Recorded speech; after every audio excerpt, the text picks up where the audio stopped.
我的天呢！你有用过这种丙烯马克笔吗？普通马克笔黑色纸上不显色，丙烯马克笔黑色纸上显色，色彩鲜艳。普通马克笔晕色透纸，丙烯马克笔不晕色不透纸。普通马克笔不能叠色，丙烯马克笔可以叠色。3种不同的纸筒，圆形的承重能力更强。先看三角形，1、2，我们再看正方形，2、4、6，最后看看圆形，2、4、6、8、9、10。原来菜狗是这样打出来的，你们知道吗？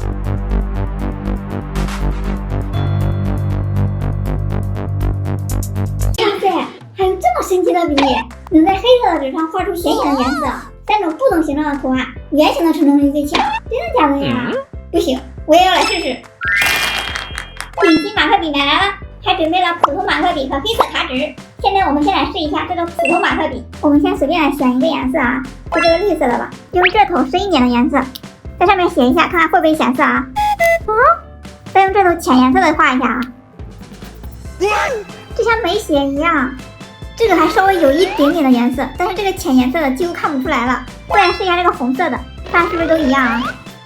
这是深颜色的，浅颜色的，再来个蓝色的试一下。你们看，这是它本身的颜色，这是写出来的颜色，只有这2个深色的稍微显眼一点，但是颜色不正，浅色的画出来几乎就看不到了。接下来我们再来试一下这个丙烯马克笔，这个我们也试个红色的，哇，再来个绿色试一下，试一下这种浅颜色的，真的可以耶！这丙烯马克笔比普通马克笔颜色清楚多了。再来试一下会不会晕色和透纸，准备2张白色的 A4 纸，一张纸放下面，另一张纸放上面。还是先来测试普通马克笔，画个爱心，给它填上颜色。同样的，用丙烯马克笔也来画一个。现在已经画好了，让我们来看看会不会透纸啊！噔噔噔，都没有透到下面这个纸上来。看看背面，哦，你们看，它已经有点要透过来了，上面好多种点点，但是这个完全没有哎。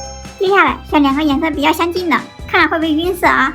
先来试一下这个普通马克笔的，这画的像没画一样啊！这是可以画上颜色的呀，在这上面一点反应都没有哎。再来试一下这个丙烯马克笔，这个完全不晕色耶！哇，好厉害呀！我还以为这个颜色鲜艳一些会透纸呢，真的没有透哎，而且还会晕色。接着下一个实验，3种不同形状的折纸，圆形的承重力最强，这个我感觉肯定是假的吧？不是应该方形的最坚固吗？大家可以在评论里猜一下哪一个最坚固。准备3个不同形状的折纸，这都是一张很薄的纸折出来的。先来测试一下三角形的，先来一个薄一点的本子，没问题。第2本没问题，第3本也没问题，第4本稳的。下面放厚的，这个三角形的加到第5本倒了。接下来试一下正方形，第1本肯定没问题，第5本了，没问题。正方形的加到第6本倒的，这个正方形的才比这个三角形的多加了1本。最后再来试一下这个圆形的，直接上2本、4本、5本、6本、7本、8本。这个圆形的这8本都没有倒，我现在本子都已经加完了，直接放一瓶水吧。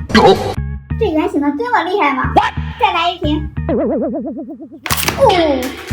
终于倒了。这个圆形的比这个正方形的多加了2本加2瓶水，看来我猜错了。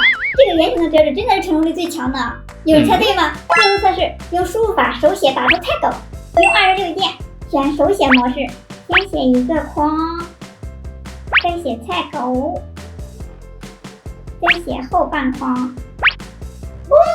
真的打出了可爱的绿色菜狗，好有意思呀！宝子们，你能打出来吗？